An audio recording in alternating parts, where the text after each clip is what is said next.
السلام علیکم. Good to have you at Urdu audio books.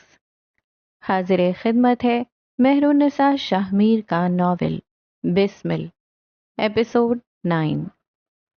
امرا کی یہ کالونی اس پہر خاموش سی تھی. درختوں سے گرتے پتوں نے سڑک کو ڈھک رکھا تھا. اسلام آباد کی کوئی سڑک ایسی نہ ہوگی جہاں پتے نہ بکھرے ہوں، کبھی خزاں کے تو کبھی بہار کے. سڑک کے اطراف میں لگے پولز پہ روشنیاں آنکھوں کو چندھیاتی ہیں. ہوائیں بدن کا محاصرہ کرتی ہیں. اونچی نیچی صاف ستھری سڑکیں قدموں کو چلتے رہنے کا دعوت نامہ دیتی ہیں. اسلام آباد کے ذکر پہ ذہن میں بس ایک لفظ آتا ہے، ایستھیٹک، اور یہی ایک لفظ اس کے سارے حسن کو اپنے اندر سمو لیتا ہے. دو ہیولے اس وقت ایک لمبی واک پہ نکلے ہوئے تھے. ان کے قدم پتوں پہ پڑتے تو چرچراہٹ پیدا ہوتی تھی جو اسلام آباد کے سکون میں ارتعاش پیدا کرتی تھی. دونوں ہیولوں میں ایک ڈھلتی عمر کا مرد تھا اور ایک درمیانی عمر کا. پتوں کی چرچراہٹ کے درمیان میں تم ایک آواز سنو گے، تم نے کیوں ساری دنیا اپنے خلاف کر لی ہے؟ ایک مرد تعصب سے بولا تھا. دوسرے نے کندھے اچکائے. پتہ نہیں کیوں ساری دنیا میرے پیچھے پڑ گئی ہے. میں کیا کرتا ہوں؟ سانس لیتا ہوں تو جینے کا الزام لگتا ہے. تم اتنے معصوم نہیں ہو قیس جتنے بنتے ہو. خفا خفا سا تبصرہ. میں اتنا برا بھی نہیں ہوں جتنا برا میرے ساتھ کیا جاتا ہے. چلتے چلتے وہ ٹھہر گیا تھا. اسٹریٹ پولز کی روشنی میں اس کا چہرہ صاف نظر آتا تھا. اس کے ساتھ چلتے بختیار اندھیرے میں تھے. تم دنیا کو بتاؤ کہ تم ایک اچھے انسان ہو. خدا کی قسم میں نہیں ہوں. وہ مسکرا کر یاد دہانی کروا گیا. تم اپنے گھر اپنے خاندان کے ساتھ نبھانا سیکھو. تم مہدی کے ساتھ تعلقات درست کرو. اپنے دل سے اس کے لیے نفرت نکال دو. یہ نفرت اس دن نکلے گی جس دن میرے جسم سے سانس. میں اس کے ساتھ ایک گھر میں رہ رہا ہوں، اسے برداشت کر رہا ہوں. یہ کافی ہونا چاہیے. میں اسے کوئی نقصان نہیں دے رہا چچا. اس کی آنکھیں غیر آرام دہ ہو رہی تھیں. چہرے پہ اضطراب پھیل رہا تھا. کچھ دیر قبل کی بشاشت کلفت میں بدل رہی تھی. بختیار نے رنجیدگی سے اسے دیکھا تھا. تم کسی کی موت کا پروانہ رواں کر چکے ہو قیس. تمہیں کیا لگتا ہے میں نہیں جانتا؟ ایک لمحے کو قیس پلک نہیں جھپک سکا. البتہ چہرے کے تاثرات نارمل رہے. کئی پل وہ بس انہیں دیکھتا رہا. کئی لمحے بعد اس کی سنبھلی ہوئی آواز تمہیں سنائی دے گی. میں نے اتنے سال اسے زندہ رہنے دیا ہے. اب لگتا ہے اس کی موت کا وقت آ گیا ہے. وہ ایسا سفاک ہوا تھا کہ کسی کو بھی اس سے خوف آئے. آپ سب کو مجھ پہ ترس نہیں آتا؟ میں بھی ایک انسان ہوں، میری برداشت کی بھی حد ہوتی ہے. تو اسے مرد بن کر کیوں نہیں مارتے؟ بختیار نے طنز کیا. اس کے سامنے جاؤ، سینہ ٹھوک کر کہو تم اسے مارنے آئے ہو. تم ہو وہ انسان جس نے ایک عرصے سے اس کی نیند اڑا رکھی ہے. تم نے اس کے پیچھے تعاقب کار بھیج رکھے ہیں. کہو، جاؤ گے اس کے سامنے، بولو گے یہ سب؟ اندھیرے میں کھڑا شخص قیس کو گناہوں کی روشنی سے نکال لانا چاہتا تھا، لیکن یہ روشنی اتنی چکا چوند کر دینے والی تھی کہ اس سے نکلنا ہر انسان کے بس کی بات نہیں ہوتی. میں یہی کرنے والا ہوں چچا. میں مردوں کی طرح اس کے سامنے جا کر اس مقام پر گولی ماروں گا جہاں میرے باپ کو لگی تھی. انتقام لوں گا میں. مجھ پہ انتقام لازم ہے. بختیار اسے بے بسی سے دیکھنے لگے. بیچ سڑک پہ اسٹریٹ پولز کی روشنیوں میں وہ دونوں ہی ایک دوسرے کو دیکھ رہے تھے. چند لمحے خاموشی کی نظر ہوئے. کئی ساعتیں چپ کھا گئی. یہ تم کن چکروں میں پڑ گئے ہو؟ یہ تم کیا بنتے جا رہے ہو؟ ان کے لہجے میں یہ حیثیت کھل گئی. تمہارا حق ہے زندگی پہ. شادی کرو، بچے پیدا کرو، زندگی بناؤ. تم اتنے برے تو نہیں تھے.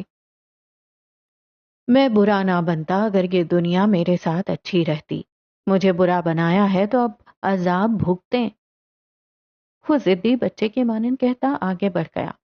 ایک بار پھر ان دونوں کے قدموں تلے پتے روندے جا رہے تھے. وہ دونوں چند قدم ہی آگے گئے ہوں گے جب بختیار نے ایک بار پھر پکارا. شادی کر لو قیس، تمہاری عمر میں سب کر لیتے ہیں. یہ ایک تجویز نہیں تھی. قیس جانتا تھا وہ چلتا رہا، رکا نہیں۔ آپ آج 10 منٹ کے اندر 2 بار مجھ سے شادی کا کہہ چکے ہیں، کیا میں یہ سمجھوں کہ آپ کی نظر میں کوئی لڑکی ہے؟ وہ آگے بڑھ رہا تھا جبکہ بختیار وہیں ٹھہر گئے تھے۔ شادی کر لو قیس، فیملی بناؤ، اب یہ خواہش نہیں ضرورت بن گئی ہے۔ وہ بے حد سنجیدہ تھے۔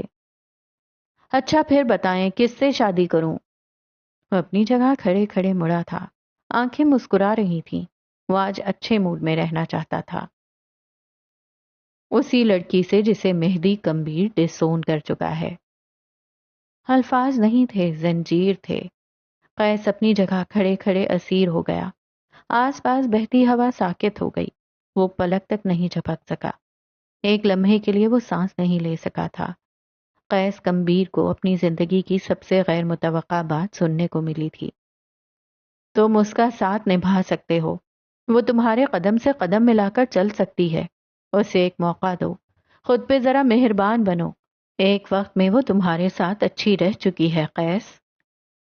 وہ اب بھی شل تھا، اسے نہیں پتا تھا اس سے کیا کہا گیا ہے، لیکن وہ بس سانس نہیں لے سکا تھا۔ لمحے بھر کے لیے اس کے کان سن ہوئے تھے، سارے جسم سے جیسے جان نکل گئی ہو، زبان حلق سے چپک گئی۔ کیا وہ کبھی ایسا کر سکتا تھا؟ ہم اچھے ٹرمز پر نہیں رہے۔ اس کی آواز پھٹی ہوئی تھی۔ وہ مجھ سے کئی سال چھوٹی ہے، میں یہ کیسے کر سکتا ہوں؟ او خدایا، یہ آپ کیا سوچ رہے ہیں؟ وہ جیسے ابھی ابھی ہوش میں آیا تھا۔ اس کی آنکھیں پھٹی کی پھٹی رہ گئی تھیں، کان اب تک سائیں سائیں کر رہے تھے۔ اس میں قباحت ہی کیا ہے؟ وہ سرمئی بالوں والا مرد آگے بڑھ رہا تھا۔ وہ تمہیں جانتی ہے، تم اسے جانتے ہو، اور اگر نہ بھی جانتے ہوتے تو تم مرد ہو، اسے جس طرح چاہو اٹھاؤ بٹھاؤ، جیسے چاہو رنگ میں ڈھال دو۔ وہ بہت چھوٹی ہے یار، ہماری عمروں کا فرق دیکھیں، آپ کو ہو کیا گیا ہے؟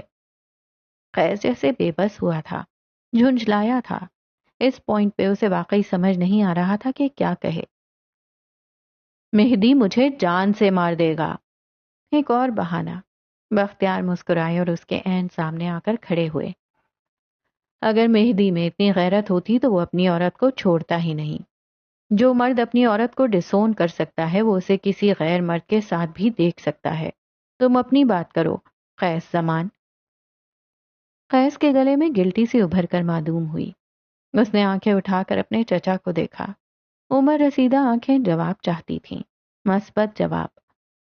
میں ایسا نہیں کر سکتا، میں نے کبھی اسے اس نظر سے نہیں دیکھا۔ اعتراض پیش کیا گیا۔ مرد کی نظر کا کیا ہے، بدل ہی جاتی ہے۔ اعتراض رد کیا گیا۔ میں یہ نہیں کر سکتا، وہ مہدی کی امانت ہے۔ میں اپنے بھائی کے ساتھ ایسا کیسے کر سکتا ہوں؟ وہ بھائی ہے یار میرا۔ کون تھا یہ شخص؟ کبھی سریرا کسی کے قتل کا پروانہ سناتا تھا اور اگلے ہی پل کسی کی زندگی کی پرواہ کرتا تھا۔ تم مجھے انکار کر رہے ہو قیس، کیا میں یہ ڈیزرو کرتا ہوں؟ انگلی سینے پہ رکھے وہ بے یقینی سے کہہ رہے تھے۔ قیس کو ملال سا ہوا۔ آپ میرے لیے قابل عزت ہیں، اور مہدی، میں اسے دھوکہ نہیں دے سکتا۔ اس کی منگیتر وہ آخری لڑکی بھی نہیں ہوگی جسے قیس اپنائے گا۔ اس نے اپنا ہاتھ بختیار کے کندھے پہ رکھا۔ مجھے سمجھیں پلیز، التجا سی تھی۔ وہ تمہارے ساتھ ایک اچھی زندگی گزار سکتی ہے، میں اس کے ساتھ کبھی زندگی ہی نہیں گزار سکتا۔ میرے لیے وہ کچھ اور ہے، مجھے سمجھیں پلیز۔ اس نے بختیار کا شانہ تھپکا اور آگے بڑھ گیا۔ اس کی رنگت متغیر ہو چکی تھی۔ بختیار خالی خالی آنکھوں سے اسے جاتا دیکھتے رہے۔ وہ دونوں ان چہروں کے ساتھ نہیں گئے تھے جن کے ساتھ آئے تھے۔ حاکم نواب کا چھوٹا گھر آج واقعتاً چھوٹا لگ رہا تھا، ان لوگوں کے لیے جو بڑی حویلیوں میں رہنے کے عادی تھے، جن کے پیروں کے نیچے مخملی قالین آتے تھے اور جسم کو اے سی کی ہوا ٹھنڈک بخشتی تھی۔ حاکم نواب کے بھائی اور ابا، ان کے نواب بھائی اور جاگیردار ابا۔ بیٹھک میں اس وقت زینیا کے 2 چچا اور دادا بیٹھے تھے جن کے لیے کچن میں چائے تیار کی جا رہی تھی، ساتھ ساتھ کئی لوازمات اور بھی۔ زینی، یہ ہمارے چچا لوگ آج پہلی بار ہمارے گھر آئے ہیں نا؟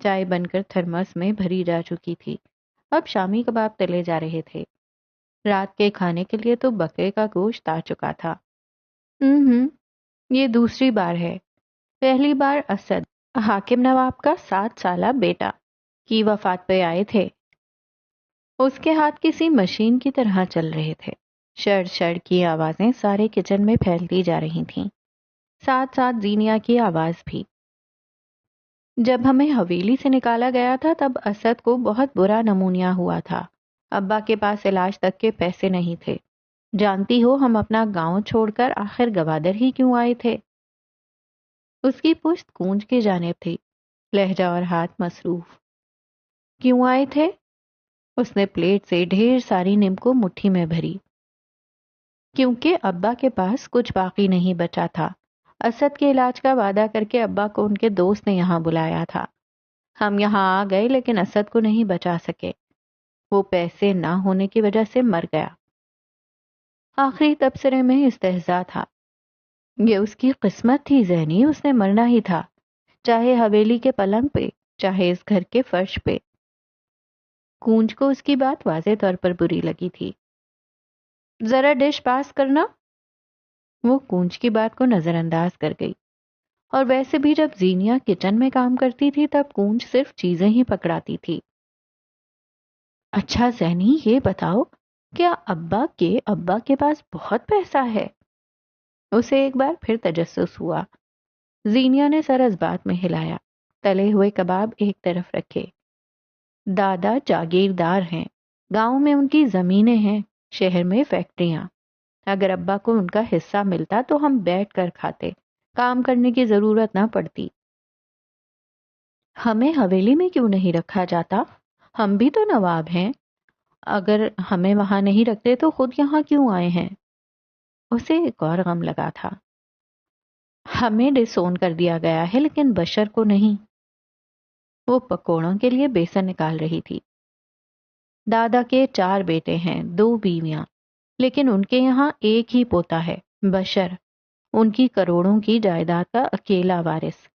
دادا کی 19 پوتیاں ہیں، اگر ان کے بس میں ہو تو ساری کی ساری بشر کے نکاح میں دے دیں اور بس اسے حویلی لے جائیں۔ برتن میں بیسن ڈال کر اب وہ پیاز کاٹ کاٹ کر ڈال رہی تھی، آنکھوں میں پانی بھرنے لگا۔ بشر دادا کے ساتھ کیوں نہیں رہتا پھر، جب وہ اتنا ہی امیر ہے؟ زینیا کے ہاتھ اس سوال پہ ایک پل کو رکے۔ سالوں پرانا بھولا بسرا واقعہ ذہن کے پردے پہ دوڑ گیا۔ کم عمر بشر، قسمہ پرسی کی حالت میں اس کے ابا، اور بشر کو اپنے ساتھ لے جانے کی آفر کرتے دادا۔ تم میرے ساتھ رہو گے بشر، یہ پیسہ، یہ دولت، یہ جاگیر، یہ سب تمہارے حصے میں آئے گی، تم میرے وارث بنو گے۔ حویلی کے دروازے پہ کھڑے بشر نے ایک نظر اپنے ابا کو دیکھا۔ جلا وطن شہزادے کی زندگی کیسی ہوگی وہ جانتا تھا۔ اس نے اپنے ابا، اپنے خاندان کو دیکھتے ہوئے وہ فیصلہ کیا تھا جو اس عمر میں اس کے سارے خواب توڑ گیا تھا۔ اس نے اپنے بخت میں خود ہی خواری لکھی۔ میں اپنے ابا اور اپنی بہنوں کے ساتھ رہوں گا، مجھے آپ کی زمینیں نہیں چاہیے دادا سائیں۔ وہ حویلی کے زینے اتر کر اپنے ابا کی طرف جا رہا تھا۔ یہ صرف اپنے خاندان کی طرف جانے والے زینے نہیں تھے، یہ عروج سے زوال کی طرف جانے والے زینے تھے۔ وہ ہر عمر میں اپنے خاندان کے لیے قربانی دیتا آیا تھا۔ کیا گھر کے مردوں کو ایسا ہی نہیں ہونا چاہیے؟ یہی تو انہیں افضل بناتا ہے۔ زینی بتاؤ نا، کونج کی آواز اسے حال میں لے آئی۔ خالی خالی نظروں سے اپنی بہن کو دیکھتے ہوئے اس کے پاس کہنے کو کچھ نہیں تھا۔ بشر نے ہمیں چنا، وہ ہر دفعہ اپنے سکون اور آرام پہ ہمیں ترجیح دیتا ہے، پھر چاہے وہ دادا کی حویلی ہو یا لالا رخ کو چھوڑنا۔ اس نے آہستگی سے کہا، سست روی سے کام کرتے ہوئے اب وہ مسلسل سوچوں میں تھی۔ اسے اپنے بڑے بھائی، اپنے دوست کے ساتھ بدتمیزی کرنے کا ارمان تھا، جب ایک آواز پہ بری طرح چونکی۔ زینیا چائے تیار ہے؟ وہ بالاج تھا، موبائل پہ انگلیاں چلاتے ہوئے وہ عجلت میں لگتا تھا۔ زینیا ایک لمحے کے لیے کچھ بول ہی نہ سکی، البتہ کونج وہاں سے ہٹ گئی۔ دھیرے سے، آرام سے۔ زینیا اب بھی بغیر پلک جھپکے اسے ہی دیکھ رہی تھی۔ بالاج اسے دیکھتے ہوئے مسکرایا، موبائل والا ہاتھ نیچے کر دیا اور آہستگی سے اس کی طرف قدم بڑھائے۔ زینیا کو بے اختیار تشویش ہوئی۔ وہ عبداللہ کے علاوہ ہر مرد سے یوں ہی غیر آرام دہ ہوا کرتی تھی۔ وہ چھوٹے چھوٹے قدم لیتا اس کے بالکل قریب چلا آیا۔ آج پہلی بار زینیا کو اندازہ ہوا تھا کہ کچن کتنا چھوٹا ہے۔ میں نے منگنی کی تصاویر دیکھی ہیں، وہ اس کے قریب کھڑا کہہ رہا تھا۔ تم بہت خوبصورت لگ رہی تھیں۔ اس نے زینیا کے چہرے کو دیکھا۔ تم بچپن سے میری فیورٹ رہی ہو۔ وہ خاندان کے وجی مردوں میں سے تھا، لیکن مجال ہے جو ایک ذرا سی بھی کشش محسوس ہوئی ہو۔ تم بہت خوبصورت ہو زینی۔ آپ مجھ سے شادی کیوں کرنا چاہتے ہیں؟ زینیا نے اس کی آنکھوں میں آنکھیں ڈال کر پوچھا۔ اسے یہ کرنے کے لیے گردن اونچی نہیں کرنی پڑی۔ عبداللہ ہوتا تو الگ بات تھی، لیکن سارا مسئلہ یہی تھا کہ عبداللہ نہیں تھا۔ بالاج نے اس کے بیسن والے ہاتھ دیکھے، پھر اس کا چہرہ دیکھا۔ تم میری فیورٹ تھیں زینیا، ہمیشہ سے خاص اور خوبصورت۔ وہ دھیما دھیما بولتے ہوئے کتنا خوبصورت لگ رہا تھا۔ تمہارے ساتھ عبداللہ کا نام سنتا تھا تو مجھے پتہ نہیں کیوں برا لگتا تھا۔ آج تمہارے نام کے ساتھ میرا نام ہے اور میں خود کو بہت خوش قسمت سمجھتا ہوں۔ تم ہمیشہ سے میرے لیے ہی تھیں۔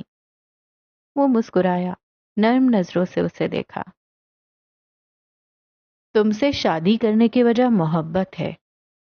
زینیا کو سانس لینے میں مشکل سی ہوئی۔ وہ صحیح الفاظ غلط شخص سے سن رہی تھی۔ وہ ابھی کچھ اور کہتی جب کونج بھاگتی ہوئی آئی۔ ادا بشر آ رہے ہیں بالاج بھائی۔ وہ پریشان ہو گئی تھی۔ بالاج نے سکون سے زینیا کا چہرہ دیکھا۔ میں تمہیں فون کروں گا، اٹھا لینا۔ تاکید کر کے وہ مڑ گیا تھا۔ زینیا کے دل نے نہ کوئی شور کیا، نہ چہرے کا رنگ بدلا۔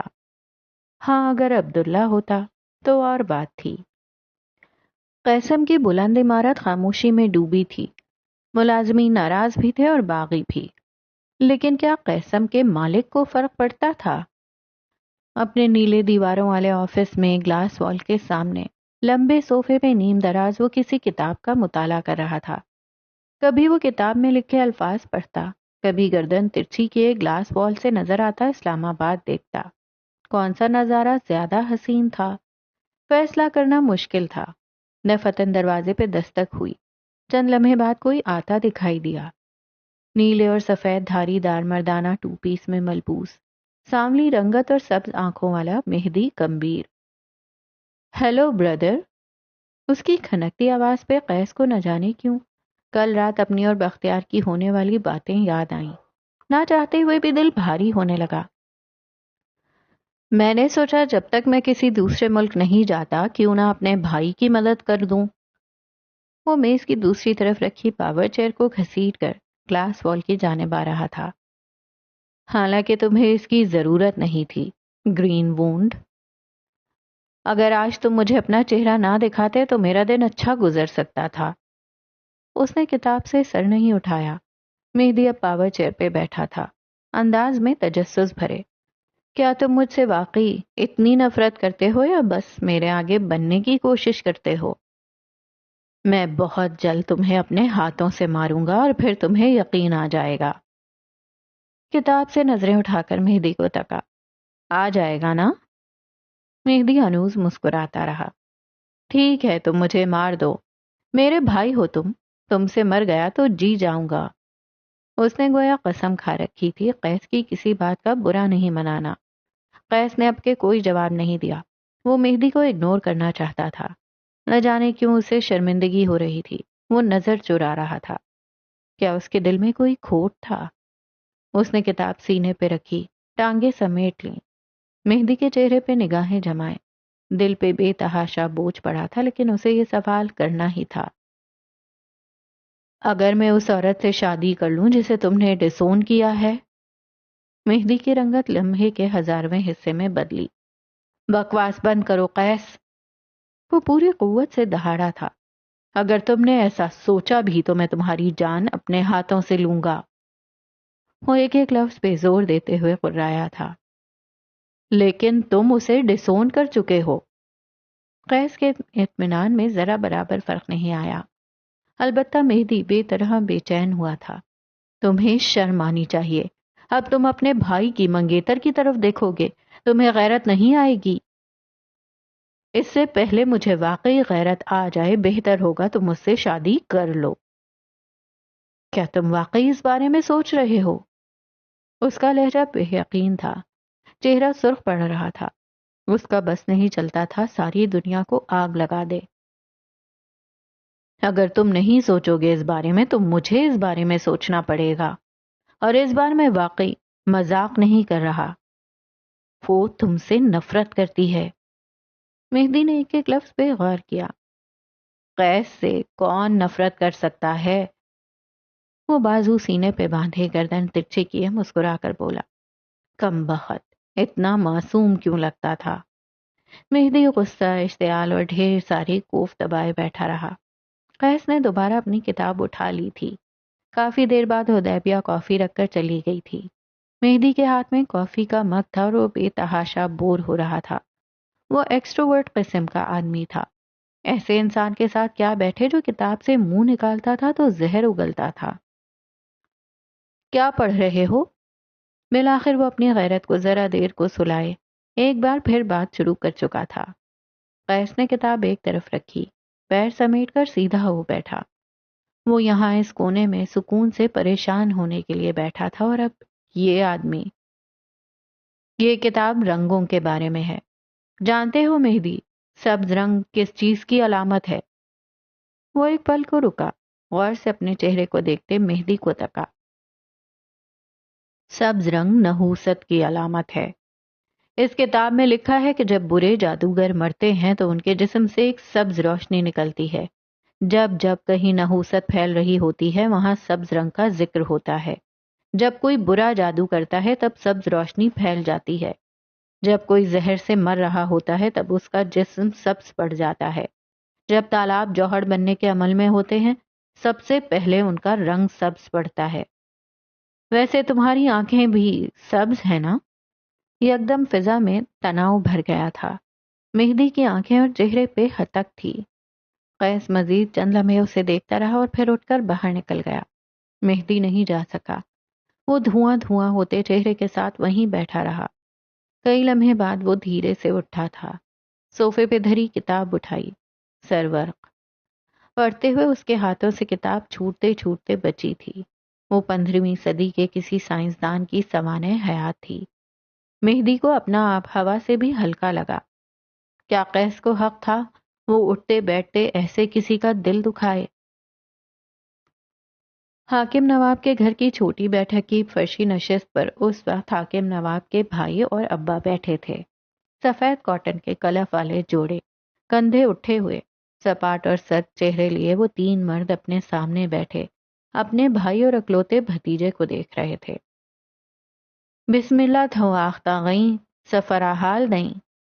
بسم اللہ، آپ آئے ہیں، سفر کا احوال دیں۔ بشر سنجیدگی سے پوچھ رہا تھا۔ بلوچ آج بھی اپنی روایتوں کو قائم رکھے ہوئے تھے۔ لمبے سفر سے آنے والے سے یوں ہی حال احوال پوچھا جاتا تھا۔ بس بچہ، ناشتے کے بعد گھر سے نکلے، زمینوں کا چکر لگایا، پھر ابا سائیں کا حکم تھا آج اپنے بھائی کے گھر آنا تھا۔ پھر 12 بجے کے بعد گوادر کا سفر شروع ہوا۔ 5-6 گھنٹے لگے سفر میں۔ یہ تھا سفر، اب باقی تمہارے مہمان ہیں۔ بشر نے سینے پہ ہاتھ رکھا تھا جیسے ان کی مہمان نوازی کا شرف قبول کیا ہو۔ سینے پہ ہاتھ رکھ کر کسی کا شکریہ ادا کرنا بلوچی رواج ہے۔ ہاں، پھر بشر کا کاروبار کیسا جا رہا ہے؟ وہ مقامی زبان بلوچی میں بات کر رہے تھے۔ بشر نے مختصر سا احوال کہہ سنایا۔ اس کے چچا حاتم نواب اسے گہری نظروں سے دیکھ رہے تھے۔ ظاہر ہے 6 بیٹیوں کے باپ تھے، ان میں سے اگر ایک بھی بشر کے نکاح میں آ جاتی تو وارے نیارے ہو جاتے۔ حال احوال ختم ہو گیا ہے، پھر اب ہم مدعے پہ آتے ہیں۔ سرخ سفید چہرہ اور گھنی مونچھوں والے بشر کے دادا عالم نواب نے اب بات شروع کی تھی۔ اسی اثنا میں بالاج بھی اندر داخل ہوا تھا۔ سب سے پہلے تو حاکم تمہیں تیار رہنا ہوگا۔ ہم عبداللہ کی منگ کی شادی کسی اور سے کروا رہے ہیں، دادا کہہ رہے تھے اور حاکم نواب ادب سے سن رہے تھے۔ کسی بھی دن کسی پہر اسے پتا چل جائے گا اور ساری برادری ہمارے خلاف ہوگی کیونکہ ہم غلط ہیں۔ وہ صرف منگ ہی نہیں، ان کا پیٹ بھی ہے۔ جب ایک لڑکی کا رشتہ کہیں کیا جاتا ہے تو بعض دفعہ پیٹ نامی شرط رکھی جاتی ہے، یعنی اس لڑکی سے پیدا ہونے والی پہلی بیٹی کا رشتہ اس کی ماں کے بھائی یا باپ کہیں کریں گے، چاہے پھر وہ اپنے گھر کے کسی لڑکے سے کریں چاہے باہر، لیکن منگ ہو کر بھی وہ کسی کی ملکیت نہیں ہوتی۔ اگر مسائل کی وجہ سے لڑکا شادی سے انکاری ہو تو 2 سے 3 دفعہ اسے پیغام بھیجنے کے بعد اس کے نہ آنے کی صورت میں والد اپنی بیٹی کی شادی کہیں اور کر سکتا ہے۔ لیکن یہ دونوں خاندانوں کا ٹکراؤ تھا جو طاقت میں ایک دوسرے کے مقابل تھے۔ عبداللہ دوسرے شہر رہ کر بھی روایات نہیں بھولا، نہ وہ ہمیں بھولنے دے گا۔ یاد رکھنا، ہو سکتا ہے وہ اپنا مجرم اور لڑکی دونوں کو مار بھی دے اور ہم کچھ نہ کر سکیں۔ بالاج، تم معاملے کی نوعیت جانتے ہو نا؟ ان کی بھاری گھمبیر آواز پہ بالاج نے سینے پہ ہاتھ رکھ کر گویا تسلی کروائی تھی۔ زینیا اب میری عورت ہے، عبداللہ کیا کسی کی جرت نہیں اس کی بات کرے۔ سارے مرد اب اسے فخر سے دیکھ رہے تھے سوائے بشر کے، اس کی نظریں کھوکھلی تھیں۔ ہاں بشر، اب تم بتاؤ، پہلے تمہاری شادی بالاج کی بہن سے ہوگی، اس کے بعد میں چاہتا ہوں حاتم کی بڑی بیٹی سے نکاح کرو۔ میرے واحد وارث ہو تم، تمہاری جگہ حویلی میں ہے۔ دادا کی تلوار کا رخ اب بالاج کا کندھا تھا۔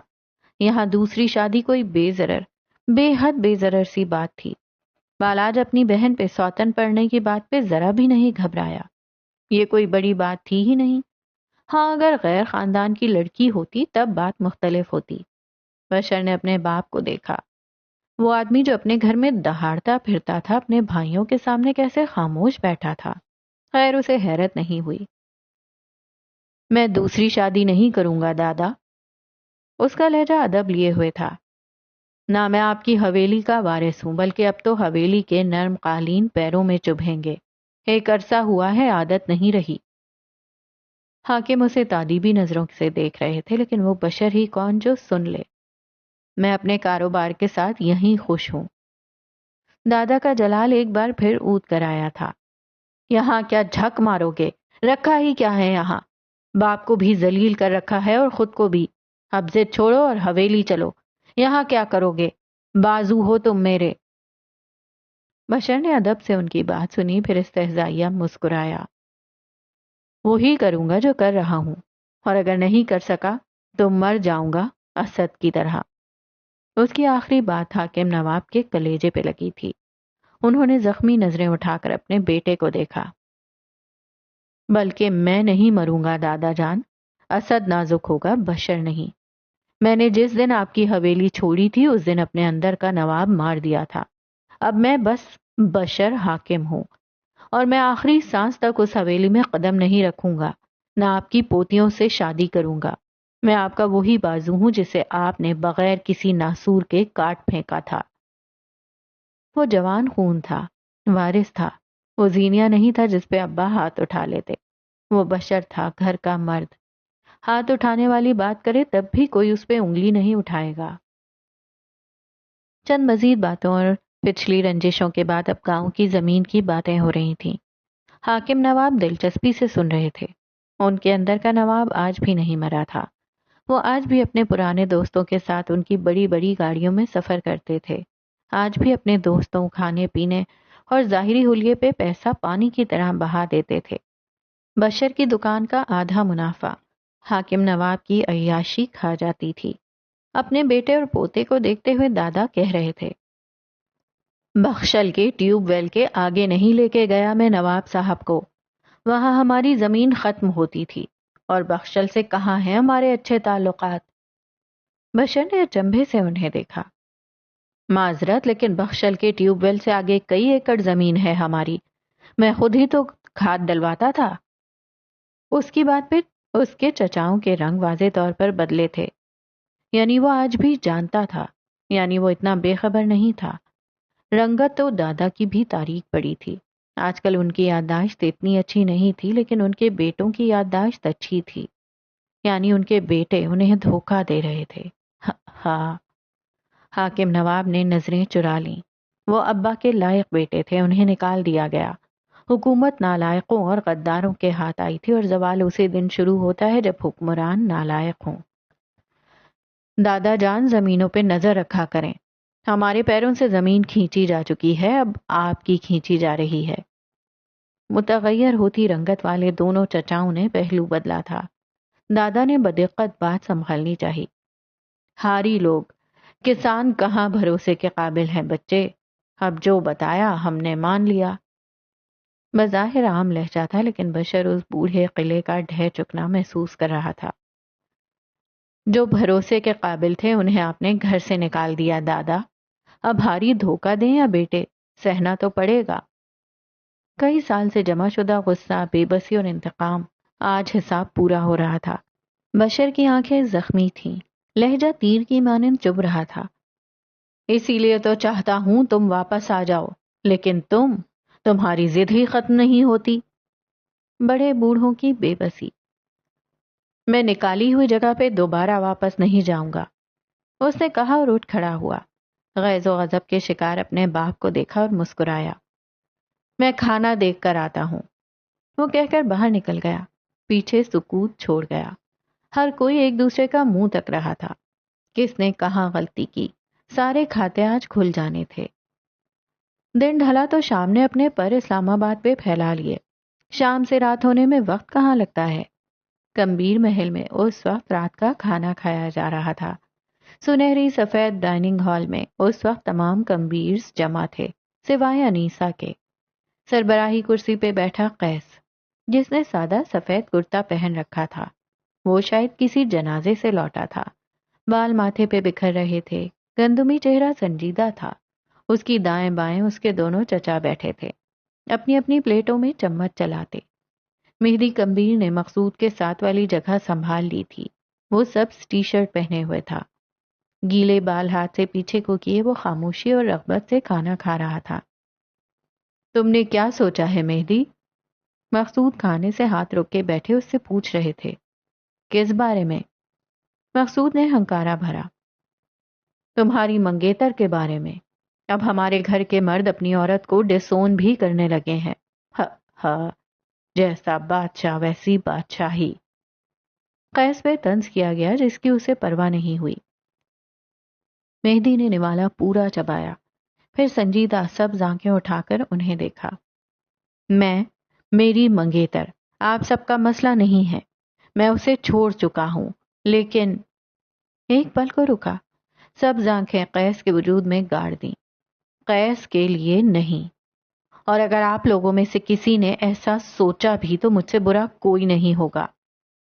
آج پہلی بار اس کے لہجے میں تنبیہ تھی۔ اس کا لہجہ آج پہلی بار سخت تھا۔ ذرا سلاد پاس کرنا، ان سب سے بے نیاز قیس نے فرمائش کی تھی۔ نہیں، مطلب بندہ اتنا بھی غیر فارمل نہ ہو۔ تم خود شادی نہیں کرنا چاہتے، قیس کو کرنے نہیں دینا چاہتے، تم کیا چاہتے ہو؟ ایک باپ کے لیے گھر میں بیٹھی بیٹی کیا ہوتی ہے جانتے ہو؟ بختیار کی آواز شدت غیظ سے کانپی تھی۔ مہدی نے چمچ پلیٹ میں پٹکا۔ قیس سب ہاتھ بڑھا کر اولیو آئل اٹھا رہا تھا۔ اسے سلاد پہ چھڑک کر کھاؤں گا، زبردست۔ آپ لوگوں کو آخر مسئلہ کیا ہے؟ مجھے جینے کیوں نہیں دے رہے؟ مہدی پوری قوت سے غرایا تھا، آنکھیں سرخ ہو رہی تھیں۔ میں جہاں جاؤں آپ کو مسئلہ ہے، میں جہاں بیٹھوں اٹھوں وہاں مسائل، آخر آپ لوگ مجھے سکون سے جینے کیوں نہیں دیتے؟ اس کی آواز لمحہ بلمحہ تیز ہوتی جا رہی تھی، تنفس بگڑ رہا تھا۔ میری منگیتر نہیں ہے اب وہ، باپ کے گھر بیٹھے یا دوسرا گھر بسائے۔ دونوں ہاتھ میں اس پہ رکھے وہ قیس کی آنکھوں میں جھانک رہا تھا۔ اس گھر میں وہ قیس کی بیوی نہیں بنے گی۔ ایک ایک لفظ چبا چبا کر ادا کرتا وہ کرسی کو ٹھوکر مارتا، تن فن کرتا باہر نکل گیا تھا۔ پیچھے کسی پہ کسی بات کا کوئی اثر نہیں ہوا۔ ایسے جھگڑے، ایسے مسائل اس گھر کے مردوں کے لیے عام تھے۔ سب اسے جاتے ہوئے دیکھتے رہے، پھر سکون سے کھانا کھاتے قیس کو دیکھا۔ وہ تو یوں بے نیاز تھا جیسے فرق ہی نہ پڑا ہو۔ دونوں عمر رسیدہ مردوں نے اب اس کا سکون حرام کرنا اپنا فرض سمجھا۔ یہ فش پاس کیجیے گا۔ لو جی، ان کی نئی فرمائش، تم کچھ کہو گے نہیں؟ بختیار اب اسے میدان میں اتار رہے تھے۔ قیس نے آنکھیں گھما کر انہیں یوں دیکھا جیسے کوئی انہونی بات ہو گئی ہو۔ میں کیا کہوں؟ ہاتھ میں پکڑے کانٹے سے اپنی اور اشارہ کیا۔ آپ لوگوں کو کیا لگتا ہے مجھے اس طرح چیخنے چلانے کی ضرورت ہے؟ میں ایک ہی دن بولوں گا اور جب بولوں گا ساری دنیا سنے گی۔ اس نے بیزاری سے آنکھیں گھمائیں۔ کیا تم اس کی بات مان لو گے؟ کیا تم واقعی اس سے شادی نہیں کرو گے؟ بختیار کو ایک بار پھر خوف لاحق ہوا۔ قیس نے سر جھٹکا۔ آپ کو لگتا ہے میں اس کی وجہ سے انکار کر رہا ہوں؟ میرے انکار کی وجہ کوئی اور ہے۔ قیس کو اس کے مشوروں کی عادت ہے۔ آنکھوں کے سامنے سنہری آنکھیں چھا گئیں۔ یوں بھی کسی کی منگیتر سے شادی کرنا ایک غیر مہذب حرکت ہے۔ اس نے جھرجھری لی۔ آئی ایم ناٹ دیٹ مین۔ مقصود نے استحصائیہ سر جھٹکا۔ تمہارے قریب جو لوگ ہیں وہ تم سے زیادہ مین اور ہاربل ہیں۔ جاننا چاہو گے مہدی اس شادی سے انکار کیوں کر رہا ہے؟ وہ سرد سی سرگوشی کر رہے تھے۔ قیس نے ٹھہر کر انہیں دیکھا، کانٹے والا ہاتھ پہلو میں گرا دیا۔ اپنی بکواس بند کرو۔ بختیار نے جھڑکا تھا۔ ان کی رنگت واضح طور پہ سفید پڑ رہی تھی۔ قیس کے سامنے ان کا راز نہیں، ہرگز نہیں۔ اس سب کے پیچھے تمہارا دوسرا باپ ہے۔ الفاظ سیسے کی طرح قیس کے کانوں میں پگھل گئے۔ اس کی آنکھیں شاکی انداز میں پھیلی تھیں۔ بختیار کمبیر، یہ انسان نہیں چاہتا کہ مہدی کی شادی اس کی منگیتر سے ہو۔ یہ نہیں چاہتا کہ قیس کمبیر سے اپنی بات منوانا چھوڑ دی جائے۔ یہ تمہیں ایکسپلوئٹ کر رہا ہے۔ وہ پھونکارے تھے۔ بختیار شل مردہ آنکھوں سے قیس کو دیکھ رہے تھے۔ وہ انسانوں پہ اعتبار نہیں کرتا تھا، لیکن جب کرتا تھا تب بدلے میں اعتبار ہی کی توقع کرتا تھا۔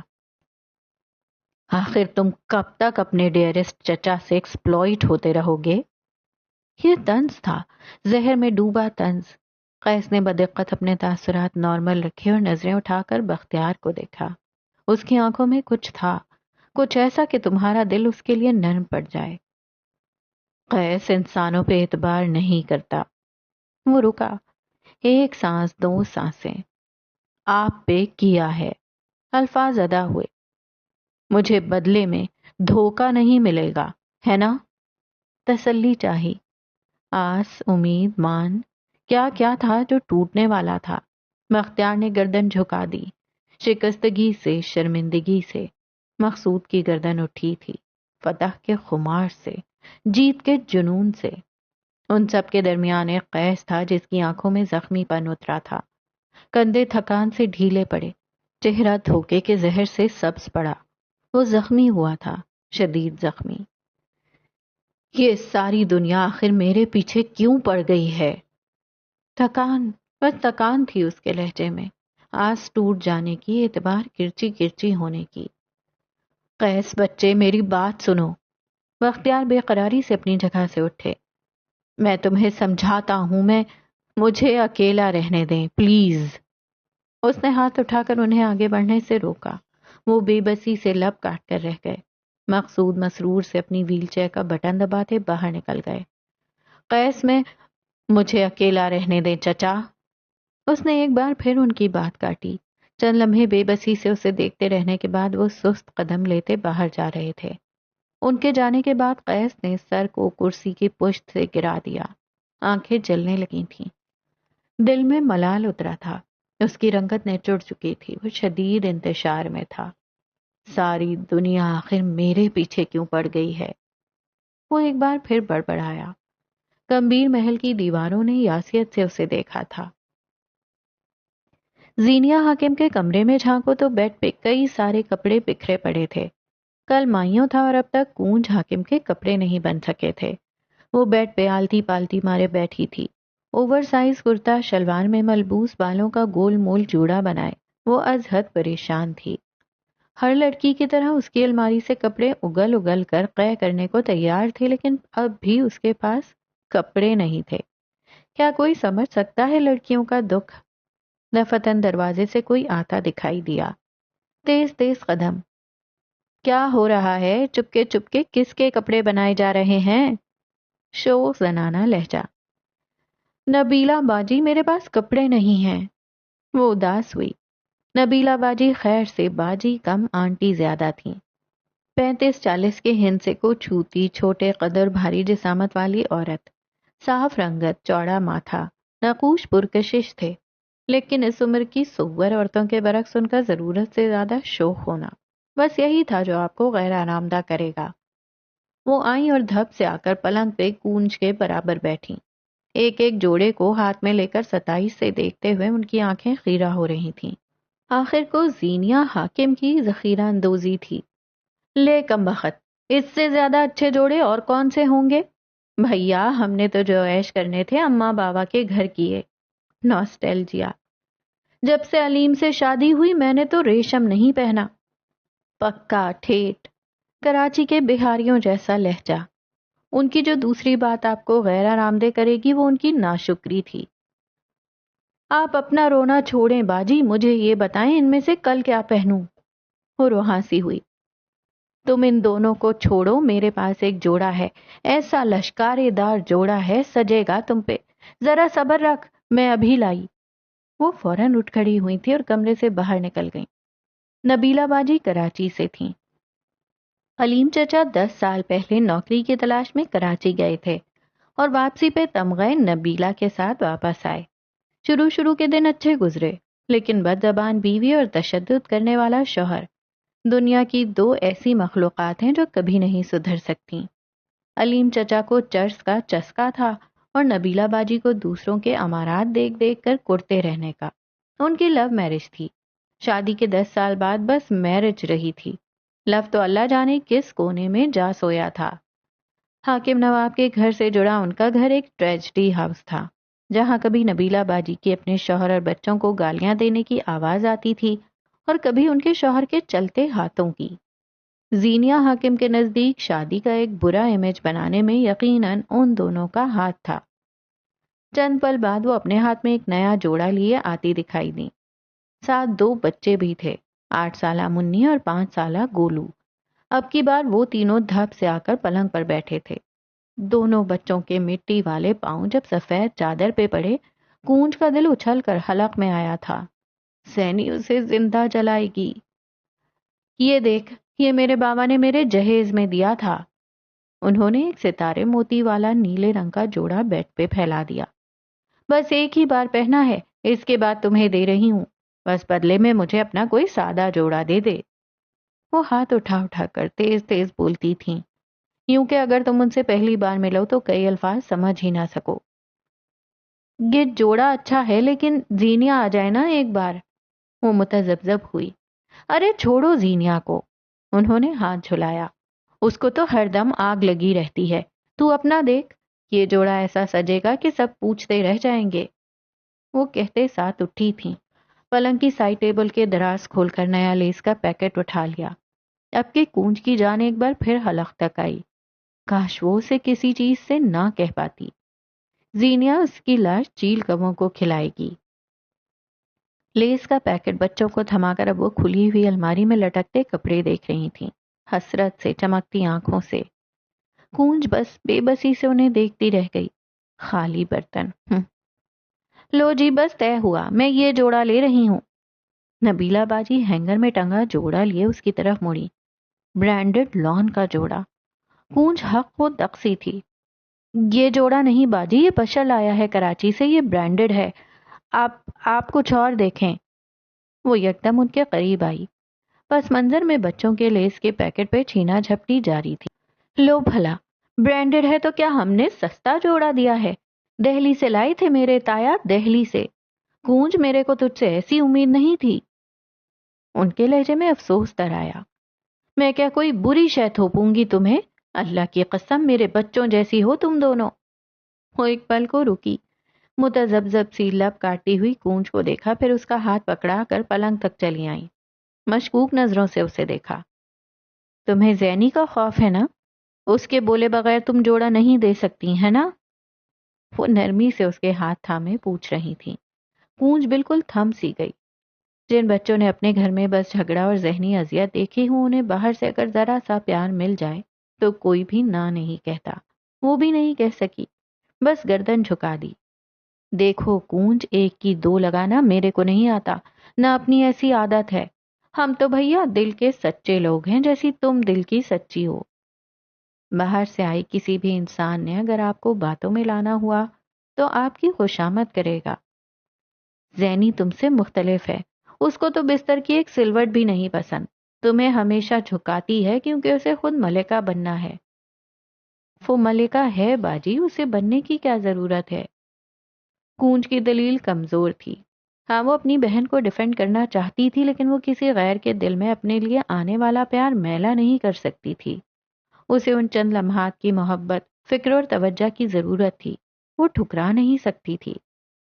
دیکھ، میں نے نوٹ کیا ہے، وہ رازداری سے آگے کو ہوئی۔ زینی کبھی تمہیں چارج سنبھالنے نہیں دیتی، کچن میں بس وہ تم سے چیزیں اٹھواتی ہے۔ کبھی تمہیں سالن میں چمچ چلانے دیا؟ کونج سن سی ہو گئی۔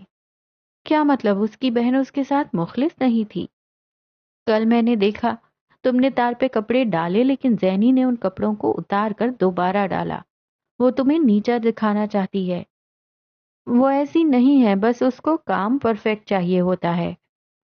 کونج کی آواز دور سے آتی تھی۔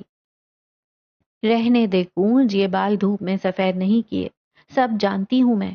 تمہاری بہن تمہیں بس جھکا کر رکھنا چاہتی ہے تاکہ وہ سب کی فیوریٹ بنے، اس کی واہ واہ ہو، اور تم سارے خاندان میں پھوڑ مشہور رہو۔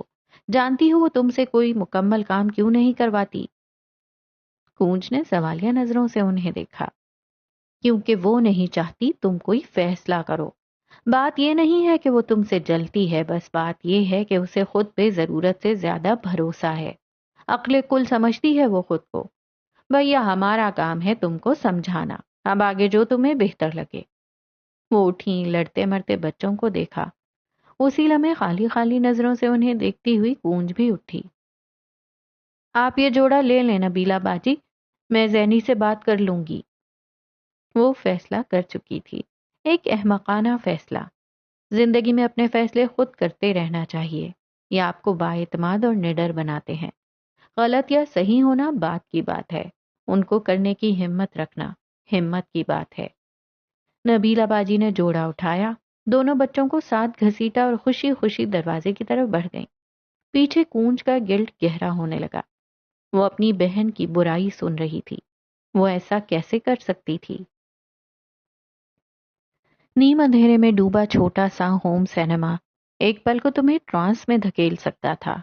قطار در قطار لگی آرام دہ کرسیاں، اے سی کی ٹھنڈک، پاپ کارن کی خوشبو، اور پردے پہ چلتی ہالی ووڈ فلم۔ اور اس فلم کو دیکھتے دو کزنز، عام کزنز نہیں، دنیا کے سب سے عجوبے کزنز، مہدی کمبیر اور قیس کمبیر۔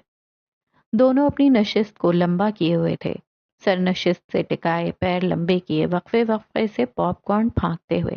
وہ دونوں آج کزنز کا دن منا رہے تھے، بلکہ آج تو شرٹس بھی ایک جیسی پہن رکھی تھیں، سرمئی اور سیاہ دھاری دار فلینل شرٹس اور سفید سلیکس۔ بھائی بھائی کھیلا جا رہا تھا آج۔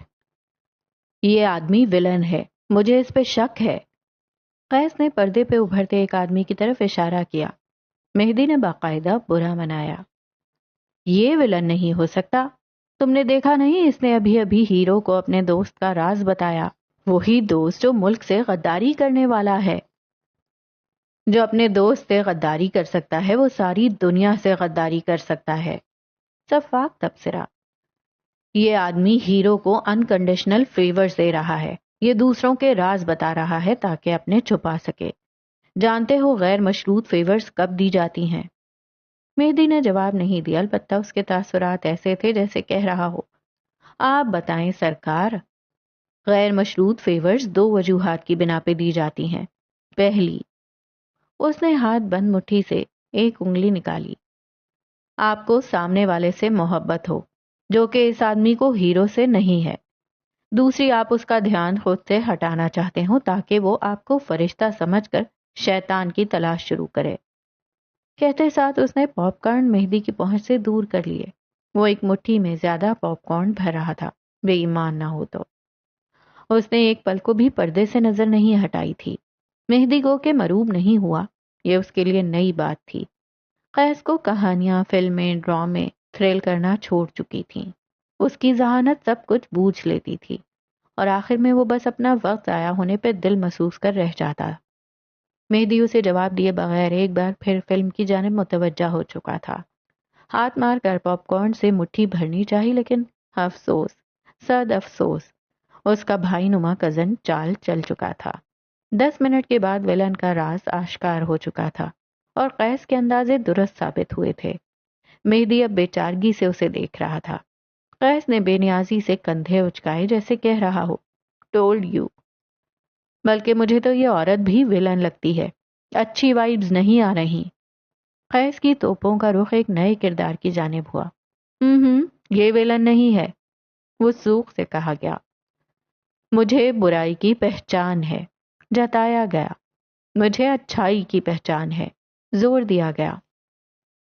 تم میری ذہانت کو چیلنج کر رہے ہو۔ انا مجروح ہوئی تھی۔ میں اچھائی کی ابدی زندگی کا بول بالا کر رہا ہوں، نرمی سے تصحیح کی گئی۔ وہ فلمیں اور ڈرامے ہوتے ہیں جہاں آخر میں ہیرو کی اچھائی جیت جاتی ہے۔ اصل زندگی میں برائی کی سانسیں چلتی رہتی ہیں۔ برا آدمی اگر مر جاتا ہے تو اپنی برائی سے کہانی میں کچھ نہ کچھ مار کر ضرور جاتا ہے۔ برائی کی طاقت، وہ آنکھوں میں استحضا لیے مہدی کو دیکھ رہا تھا۔ مہدی نے سادگی سے اسے دیکھا۔ کہانیوں میں اچھائی کو جیتنا ہوتا ہے تاکہ اصل زندگی میں لوگوں کو امید ملے۔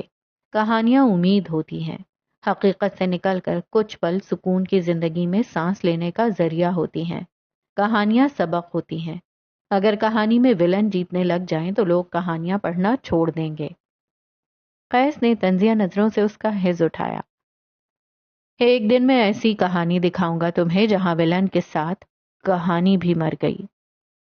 اس کہانی کو پڑھنے والے پھر مصنف کو بھرے بازار میں گالیاں دیں گے۔ مہدی نے ناک سے مکھی اڑائی۔ لوگ مصنف کو سراہیں گے کیونکہ وہ روایت سے ہٹ کر کام کرے گا۔ تم دیکھنا، ایک دن اس مصنف کی کتاب کے چرچے ہوں گے جس نے کہانی کو ہیپی اینڈنگ کے بجائے بس اینڈنگ دی ہوگی، جس نے ہیرو نہیں ویلن کو بچایا ہوگا۔ قیس مسکراتے ہوئے جتا رہا تھا۔ مہدی نے اس سے رخ پھیر لیا۔ پاپ کارن دور ہونے کا غم الگ تھا۔ تھوڑی دیر بعد فلم ختم ہو چکی تھی اور قیس کے اندازے ایک بار پھر درست ہوئے۔ مہدی بے یقینی سے آخری منظر کو دیکھ رہا تھا۔ وہ پلک تک نہ جھپک سکا۔ قیس اب اپنی لمبی نشست سے اٹھ رہا تھا۔ اس کی آنکھیں محظوظ کن انداز میں پھیلی تھیں۔ وہ مہدی کچھ بغیر شرمندہ کیے اٹھ کر جا رہا تھا۔ ابھی وہ اس نیم اندھیرے منی سینما سے نکلتا کہ مہدی کی پکار پہ ٹھہر گیا۔ تمہیں بہت مزہ آیا ہوگا نا؟ اتنے عقل مند، اتنے ذہین ہو تم۔ تمہیں سب یاد رہتا ہے، تمہیں سب پتہ چل جاتا ہے۔ تم بہت بہادر بھی ہو۔ تم کتنے بلیسڈ ہو۔ وہ مروب ہوا تھا۔ اسے ستائش محسوس ہوئی تھی۔ قیس کے چہرے پہ سایہ سا لہرایا۔ کئی پل تک وہ کچھ نہ کہہ سکا۔ کافی دیر بعد نیم اندھیرے سینما میں اس کی آواز گونجی تھی۔ کم عقل اور کمزور لوگ بخت والے ہوتے ہیں۔ بھول جانے والے ہمیشہ سکون سے رہتے ہیں۔ مجھے میری عقل سے کوفت اور بہادری سے تھکن ہوتی ہے۔ میں بلیسڈ نہیں، کرسڈ ہوں۔ مہدی نے تعصب سے اس کی پشت کو دیکھا۔ تمہیں اللہ نے نوازا ہے نائٹ میئر۔ لوگ ایسی عقل، ایسے دماغ کی دعائیں کرتے ہیں۔ اللہ نے مجھے سزا دی ہے گرین وونڈ۔ وہ سختی سے غرایا۔ میں کوئی ٹریجک اینڈنگ نہیں پڑھ سکتا کیونکہ وہ ساری زندگی مجھے لفظ بہ لفظ یاد رہے گی اور میرا دل دکھے گا۔ میں کوئی فلم، کوئی ڈرامہ نہیں دیکھتا کیونکہ میرے اندازے درست ہو جاتے ہیں اور کہانی میرے لیے پریڈکٹیبل ہو جاتی ہے۔ میں آج تک اپنے بابا کی موت، ان کے سینے پہ لگے زخم کو ایک تازہ فلم کی طرح یاد کیے ہوئے ہوں۔ میری ہر رات جہنم اور ہر دن برزخ ہے۔ وجہ میری عقل اور میرا دماغ ہے۔ تمہیں لگتا ہے میں بلیسڈ ہوں؟ وہ ہانپ رہا تھا۔ تنفس تیز ہو گیا تھا۔ چہرہ کرب سے سرخ پڑ رہا تھا۔ مہدی کی آنکھوں میں ڈھیر سارا تفکر تھا۔ تم بسمل بن رہے ہو۔ مجھے بنایا گیا ہے، ورنہ میں بھی عام تھا، نارمل تھا اور کسی زمانے میں خوش بھی۔ آخر میں اس کا لہجہ لرز گیا تھا۔ میرے اندر کا انسان خوشی اور کمفرٹ مارنے کے لیے میں تمہیں مرنے تک معاف نہیں کروں گا۔ وہ یاد دہانی کروا کر دروازہ کھولتے ہوئے باہر نکل گیا تھا۔ مہدی نے بے دم ہو کر سر کو نشست کی پشت سے ٹکا دیا۔ آنکھیں جل رہی تھیں۔ خاندان کی موت کا بھولا بسرا منظر آنکھوں کے آگے گھوم گیا۔ محض چند سین اور پھر جیسے تاریکی۔ اسے کچھ یاد نہیں تھا، مکمل طور پہ نہیں۔ کیا وہ واقعی بلیسڈ تھا؟ اور کیا واقعی قیس کرسڈ تھا؟ جامنی الماریوں والے کمرے میں جھانک کر دیکھو تو زینیا حاکم اپنے پلنگ پہ آلتی پالتی مارے بیٹھی تھی۔ بال کھلے تھے اور ڈھلک کر اس کے شانوں سے آگے گر رہے تھے۔ نارنجی سادہ لباس میں ملبوس وہ پلنگ پہ ڈھیر سارے کاغذات بکھیرے بیٹھی تھی۔ فیروزے کی لونگ دمک رہی تھی۔ دوسری جانب کونج الماری میں منہ دیے کھڑی تھی۔ آج میڈم کو یاد آ گیا تھا کہ صبح گھر میں فنکشن ہے اور الماری کو صاف رہنا چاہیے۔ ماشاء اللہ۔ زینیا نے یوں ہی ذرا کی ذرا نظر اٹھا کر الماری کی جانب دیکھا اور اسی لمحے اس کی آنکھیں سکڑیں۔ یہاں سے کچھ غائب تھا۔ کیا تھا اسے یاد کرنے کی ضرورت پیش نہیں آئی، کیونکہ اسی جگہ ایک نیا جوڑا ٹنگا تھا۔ کونج نے اسے اپنی طرف دیکھتے ہوئے دیکھا اور جلدی سے الماری کے پٹ بند کیے۔ زینیا پھرتی سے اٹھ کے اس کے قریب آئی تھی اور تیزی سے جامنی پٹ وا کیے۔ کونج کی رنگت زرد پڑنے لگی تھی۔ اتنی جلدی نہیں۔ یہاں سے جوڑا غائب ہے کونج، کیا مجھے پوچھنے کی ضرورت ہے وہ کہاں ہے؟ سر تفتیشی لہجہ۔ وہ میں نے نبیلہ باجی کو دیا ہے۔ اس نے ڈھیر سارا تھوک نگلا۔ اور کس کی اجازت سے تم نے میرے بھائی کی حق حلال کی کمائی ضائع کی؟ اس کا لہجہ بلند ہوا، آنکھیں سرخ پڑنے لگیں۔ چڑ، سخت چڑ تھی اسے نبیلہ سے اور کونج کی بے وقوفیوں سے۔ یار وہ غریب عورت ہے۔ کونج کا انداز دفاعیہ تھا۔ وہ غریب نہیں، ناشکری عورت ہے اور تم دنیا کی سب سے بے وقوف عورت۔ چیخنے کی ضرورت نہیں ہے زینی، ان چیزوں پہ میرا بھی اتنا ہی حق ہے جتنا تمہارا۔ اب تو مجھے مزید استعمال نہیں کر سکتی۔ وہ یک دم حلق کے بل چیخی۔ زینیا ٹھہر گئی، عجیب سی نظروں سے اسے دیکھا۔ ہر وقت مجھے اپنے پیچھے لگا کر رکھتی ہو، جو کام میں کروں اس سے تمہیں مسئلہ ہوتا ہے، تم خود کو سمجھتی کیا ہو؟ وہ پھٹی ہوئی آواز میں تیز تیز چلا رہی تھی۔ میرا جوڑا میں جسے چاہے دوں، میری الماری میں جیسے چاہے رکھوں، میری دوستیں جس سے چاہے بنا کر رکھوں اور جسے چاہے چھوڑ دوں، تم میرا پیچھا چھوڑ کیوں نہیں دیتی؟ اب کہ اس کی آنکھیں بھر آئی تھیں۔ زینیا اب بھی یک ٹک اسے دیکھے گئی۔ بڑی بہن بھائیوں کو پتا ہوتا ہے کون سے الفاظ ان کے چھوٹے بہن بھائیوں کے اپنے ہیں اور کون سے ان کے منہ میں ٹھونسے گئے ہیں۔ چھوٹے بہن بھائی یوں ہی نہیں آپ کے خلاف اٹھ کھڑے ہوتے۔ کسی دوست کی بھری ہوئی چابی اور کسی رشتے دار کا دیا ہوا تانا، یہ ہوتی ہے وجہ۔ یہ سب تم سے کس نے کہا ہے؟ وہ آگے کو ہوئی، کونج کی بھری ہوئی آنکھوں میں دیکھا۔ نبیلہ باجی آئی تھی نا، جوڑا ان کے پاس ہے نا، اس عورت نے تمہیں میرے خلاف کیا ہے۔ کونج کو اب احساس ہوا تھا اس کے سامنے کون تھی۔ اس نے ہتھیلی کی پشت سے آنکھیں رگڑیں۔ زینیا اس کی آنکھوں سے سارا احوال پڑھ رہی تھی۔ انہوں نے کچھ نہیں کہا اور یہ جوڑا میں نے ان سے لیا ہے، مجھے یہ پسند تھا۔ اس کا لہجہ اب دھیما تھا، نظریں چراتے ہوئے وہ یہاں وہاں دیکھنے لگی۔ تمہیں یہ پسند نہیں تھا کونج، تم اسے نہ نہیں کہہ سکیں، تم کسی کو نہ کیوں نہیں کہتی ہو؟ سوال تھا، سادہ سوال۔ میں نے کہا نا زینی، یہ جوڑا میری پسند سے یہاں آیا ہے، میں ابھی اس عورت کے پاس جا رہی ہوں۔ زینیا نے اس کی بات کاٹی۔ میں اسے اپنے بھائی کی حق حلال کی کمائی اور تمہاری بے وقوفی کا فائدہ اٹھانے نہیں دوں گی۔ وہ ایک ایک لفظ پہ زور دے رہی تھی۔ وہ جتا رہی تھی کہ وہ ایسا کر سکتی ہے۔ گلٹ، ٹراما اور لو سیلف اسٹیم کی ماری تم ہو، میں نہیں۔ اب کیا تم محلے کی آنٹیوں کی طرح جھگڑے کرو گی؟ کونج کو کوفت ہوئی، آنسو رونا سب بھول گیا۔ زینیا طنزیہ مسکرائی۔ جب بات میرے خاندان کی آئے تب تم دیکھو میں کیسے محلے کی فتنہ آنٹیوں سے بڑا فتنہ بنتی ہوں۔ اس نے کہتے ہوئے پلنگ پہ پھیلا دوپٹہ اٹھایا اور پھر باہر نکل گئی تھی۔ کونج بے چینی سے کمرے کے چکر کاٹنے لگی۔ کل صبح وہ باجی نبیلہ کے سامنے کس منہ سے جائے گی؟ اللہ اللہ، وہ کیا کرے، کہاں جائے؟ اس کا سکون غارت ہونے لگا۔ انسان کو کم از کم اپنی زندگی میں لوگوں کی باتوں سے اتنا بے پرواہ تو ہونا ہی چاہیے کہ کسی کی ناراضگی کا خوف اس کا سکون غارت نہ کرے۔ تھوڑی دیر بعد زینیا اسے واپس آتی دکھائی دی، پرسکون چہرہ، ہاتھ میں جوڑا۔ الماری تک آ کر پٹ کھولے، جوڑا واپس جگہ پہ سیٹ کیا اور دوبارہ پلنگ پہ جا کر بیٹھی۔ او سی ڈی کی مریضہ اب سکون سے اپنا کام کر سکتی تھی۔ کون چند لمحے یوں ہی کھڑے اسے دیکھتی رہی۔ شرمندگی، غصہ، گلٹ، خوف، سب کچھ یکدم ڈھیر ساری مقدار میں اس کے کندھوں پہ آن وارد ہوا تھا۔ تمہیں یہ نیلا جوڑا واقعی پسند ہے؟ کچھ دیر بعد زینیا کی آواز گونجی، سر کتابوں پہ جھکا رکھا تھا۔ ہاں پسند ہے، ہلکی پست آواز میں اعتراف کیا گیا۔ میں خرید آئی ہوں، کل نبیلہ باجی کو 1500 دے دوں گی، کہہ کر اس نے نظریں اٹھائیں، سنہری سنجیدہ نظریں، زمانہ شناس اور اپنی بہن کے لیے فکر مند۔ تم معصوم ہو کونج، لیکن کسی کو تمہاری معصومیت سے فائدہ اٹھانے کا حق نہیں ہے، ٹھیک؟ کونج نے اس بات میں سر ہلا دیا۔ زینیا ایک بار پھر کتابوں میں سر گھسا گئی۔ کونج تھوڑی دیر یوں ہی کھڑی رہی، پھر چھوٹے چھوٹے قدم لیتی پلنگ کی طرف بڑھ آئی۔ اوندھے منہ پلنگ پہ لیٹ کر بازو زینیا کی ٹانگوں کے گرد پھیلا دیا۔ تکیہ آنسوؤں سے تڑپ رہا تھا، وہ اپنی بہن سے شرمندہ تھی۔ زینیا نے آہستگی سے اس کا بازو تھپکا۔ سیاہ آنکھوں والی لڑکی ہچکیوں کے ساتھ رونے لگی تھی۔ زینیا یوں ہی کتابوں پہ سر جھکائے اپنے گرد حائل اس کا بازو تھپکتی رہی، یہاں تک کہ وہ بھاری بھاری سانسیں لینے لگی۔ وہ سو چکی تھی، چہرے پہ آنسوؤں کے مٹے مٹے نشان تھے۔ زینیا نے آزردگی سے اسے دیکھا، اس کا پارا ایک بار پھر ہائی ہونے لگا تھا۔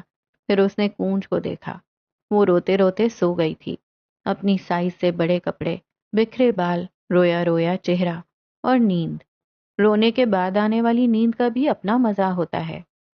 کونج کے سونے کے بعد چند لمحے بعد اس کا موبائل تھر تھر آیا۔ زوں زوں کی آواز نے خاموشی میں ارتعاش سا پیدا کیا۔ زینیا نے کوفت سے ہاتھ بڑھا کر موبائل اٹھایا۔ کالر آئی ڈی دیکھ ایک لمحے کے لیے وہ اپنی جگہ جم گئی۔ بالاج کالنگ کے الفاظ نے اسے ٹھہرنے پر مجبور کر دیا۔ فون ہاتھ میں لیے وہ غائب دماغی سے اسے دیکھے گئی۔ عبداللہ وہ واحد مرد تھا جس سے اس نے کبھی فون پہ بات کی تھی۔ کاش عبداللہ ہی وہ آخری مرد بھی رہتا۔ سوچوں کو پرے جھٹکتے اس نے مرے مرے ہاتھوں سے کال ریسیو کی۔ حالانکہ زینیا ایک کال پرسن نہیں تھی، وہ بولنے پہ لکھنے کو ترجیح دیتی تھی، لیکن خیر۔ ہلو، کیسی ہو تم؟ ڈسٹرب تو نہیں ہوئی؟ بھاری خوبصورت لہجہ، لیکن عبداللہ زیادہ اچھا بولتا تھا۔ دل نے اعتراف کیا۔ زینیا تم سن رہی ہو؟ جی میں سن رہی ہوں، بولیں۔ اس نے چہرے پہ ہاتھ پھیر کر تاثرات نارمل رکھنے چاہے، آنکھیں عجیب تاثر دے رہی تھیں۔ تمہیں میرا فون کرنا برا تو نہیں لگا نا؟ وہ کتنا شائستہ تھا۔ سچ کہوں تو برا لگا ہے، زینیا کی صاف گوئی، کیونکہ ہمارے یہاں اس طرح مردوں سے باتیں نہیں کی جاتی۔ اس کا اعتماد بحال ہو چکا تھا۔ اگر تم بھول چکی ہو تو اپنے ہاتھ میں میرے نام کی انگوٹھی دیکھو، میں کوئی عام مرد نہیں، تمہارا منگیتر ہوں۔ ہمارے یہاں منگیتر کا درجہ شوہر جتنا ہی ہے، یاد ہے نا؟ صاف ظاہر تھا اسے برا لگا ہے۔ منگنیوں کا کیا ہے، ان کو ٹوٹنے میں وقت تھوڑی لگتا ہے۔ جس لڑکی کی ایک منگنی ٹوٹ چکی ہو اسے دوسری منگنی کو بچانے کے لیے سوچ سمجھ کر چلنا چاہیے۔ بالا جتا رہا تھا۔ زینیا نے سر جھٹکا۔ یہاں سوچنے سمجھنے کی ضرورت دوسرے منگیتر کو ہے۔ جو لڑکی ایک ٹوٹی منگنی سروائیو کر چکی ہو اس کے لیے دوسری منگنی سروائیو کرنا مشکل نہیں ہوتا۔ وہ یوں بات کر رہی تھی گویا کسی فلم کی سطور ہوں۔ دوسری جانب چند پل کے لیے خاموشی چھا گئی، یوں جیسے وہ سوچ سوچ کر بولنا چاہتا ہو۔ اچھا یہ سب چھوڑو، اب کہ اس کا لہجہ مدافعانہ ہوا۔ مجھے یہ بتاؤ تمہیں اپنے ہونے والے شوہر سے کیا امیدیں ہیں؟ آپ کو اپنی بیوی سے کیا امیدیں ہیں؟ سوال پہ سوال۔ دوسری جانب وہ مسکرایا تھا، دلکش مسکراہٹ۔ زیادہ کچھ نہیں، بس وہ حسین ہو جیسے کہ تم، میرے لیے اچھے اچھے کھانے بنایا کرے جیسے کہ تم، میری سنے اور کبھی کبھی میں اس کی بھی۔ یہ تو میں بالکل بھی نہیں، زینیا نے ٹوکا تو بالاج زور سے ہنسا۔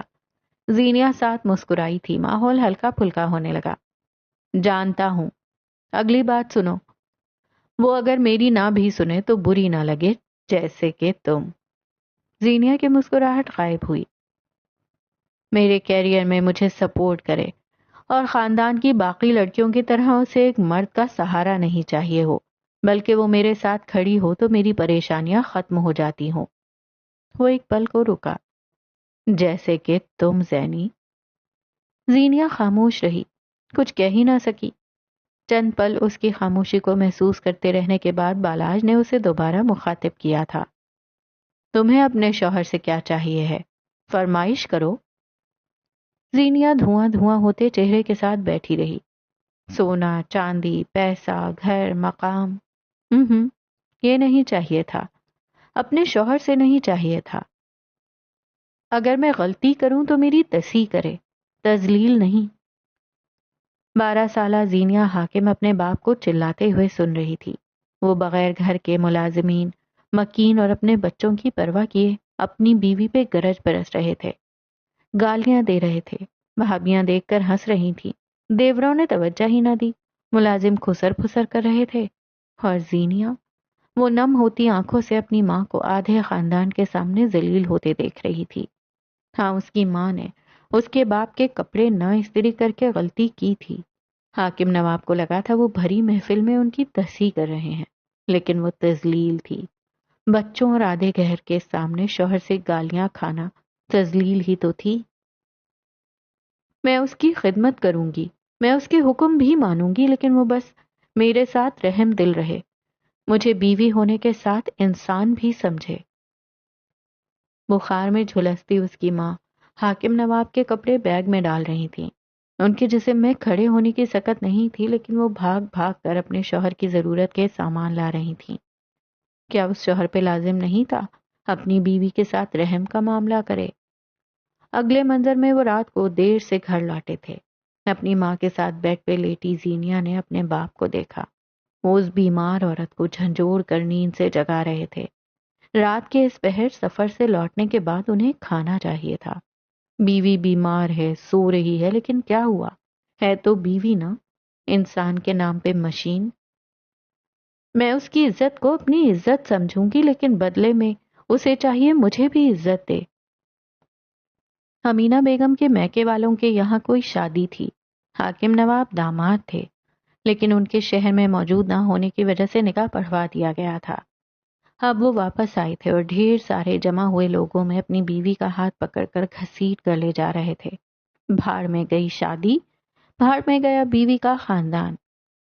حاکم میری بات سن لیں، مجھے بتائیں ہوا کیا ہے؟ وہ اپنے شوہر کے قدموں کا مقابلہ کرتے ہوئے بمشکل بولی تھیں، جس کے بدلے میں سارے خاندان کے سامنے ان کے چہرے پہ تماچا پڑا تھا۔ وہ شوہر کی عزت رکھتے ہوئے اس کے ساتھ اپنا میکا چھوڑ چھاڑ کر جا رہی تھیں۔ وہ عزت رکھ رہی تھیں کیونکہ بیوی تھیں۔ کیا شوہر پہ لازم نہیں تھا وہ عزت کروائے کیونکہ وہ بیوی تھی؟ میں اس کے خاندان کو اپنا خاندان سمجھوں گی، لیکن وہ میرے خاندان کو میرا خاندان سمجھ کر ہی عزت دے۔